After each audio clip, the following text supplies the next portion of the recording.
Happy New Year, everyone. We've made it. To week 17, that is. It's the final week of the 2015 NFL season. This year, we've seen the rise of NFL teams we thought were left for dead, and others were kicked off their thrones. This week's NFL matchups will feature a couple of teams trying to make that final leap into postseason. Let's get started. Our first matchup tells us anything is possible in the NFL. What are the chances that Ryan Fitzpatrick will be having his best season, and on top of that, be one win away from leading the Jets into postseason? But can he do that one last time against the Buffalo Bills? The Jets have all the tools they need to win this game. A top 5 defense, a top offense, and on a final game winning streak. It won't be smooth sailing though. They have a heavy task of stopping quarterback Tyrod Taylor and wide receiver Sammy Watkins. But the Jets could find themselves in trouble early if they can't control the line of scrimmage. Controlling Carlos Williams and Mike Giselle will be a tough task against the Bills' first-run rushing attack. But the Jets' offense has been at its peak and will lean on its passing game featuring wide receiver Brandon Marshall and Eric Decker to take on that Bills' 23rd ranked pass defense.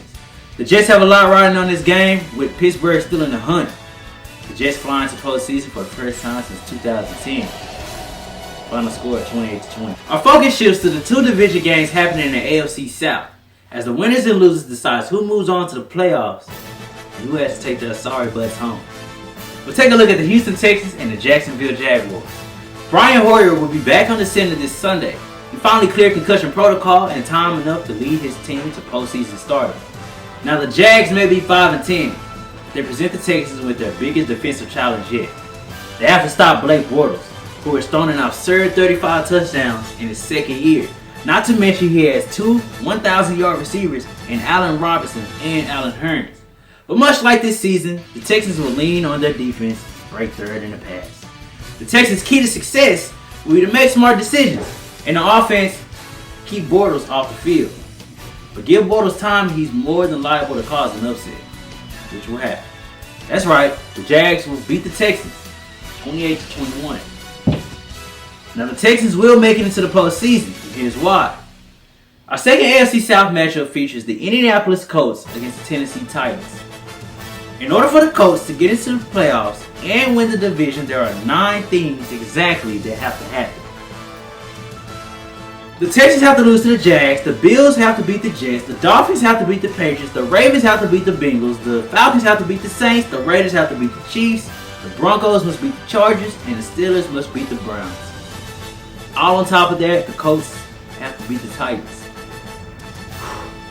They're still playing the QB carousel and will have to start Stephen Morris this Sunday, whilst the Titans will once again start Zach Mettenberg. As long as Morris plays a decent to average game, the Colts easily come away with the win. But it is them whose sorry butts will be on the couch by next week. Colts take on the win 17-9. Our next game is a matchup we may see a few weeks down the road, as Seattle travels to Glendale High to take on the Arizona Cardinals. The Hawks crashed to land after a gut-wrenching loss to the St. Louis Rams last week, and the Cardinals, on the other hand, put their foot on the necks of the Green Bay Packers with a high-octane offense ranked first in the league. They even skated past the Hawks earlier in the season, showing no fear against the Legion of Boom, putting up 39 points. But the Seahawks' second-ranked defense is a lot better than they were in Week 9, but the Cards have a tenacious defense of their own, and only giving them 18 points. Carson Palmer has proven time and time again that he would not be denied his success this season. He's even become an MVP candidate, and it's hard to imagine a Seattle upset here. Cards win it, 33-24. It's time to take a look at what's happening on Sunday Night Football, and a game which tells us who takes home the NFC North Division. Let's take a look at the second round between the Minnesota Vikings and the Green Bay Packers. Aaron Rodgers has struggled as of late, posting a 67 quarterback rating in his last 2 games. While Bridgewater has seen a spike in production, he's thrown 6 touchdowns in his last 4. Now Rodgers must face a Vikings defense ranked 9th, and that isn't encouraging due to the lack of production from his cast of wide receivers, which means he will need some help from Eddie Lacy and James Starks, who can open up the passing game on the suspect Vikings run defense. Bad news for the Packers though. Adrian Peterson is back in top form and has amassed over 1,400 yards this season, and Green Bay is in the bottom half of the league when it comes to stopping the run. Earlier this season, I picked the Vikings to win the NFC North. I stand by that now. Vikings win. Round 2, final score 29-23. Guys, it's the end of the season. thank you for staying with Monk Spot. Next week we enter the playoffs. Let's pay attention to some of these games that's happening this week. Comment, rate, subscribe, drop me a like. I greatly appreciate it. I'll see you next week for the wild card match.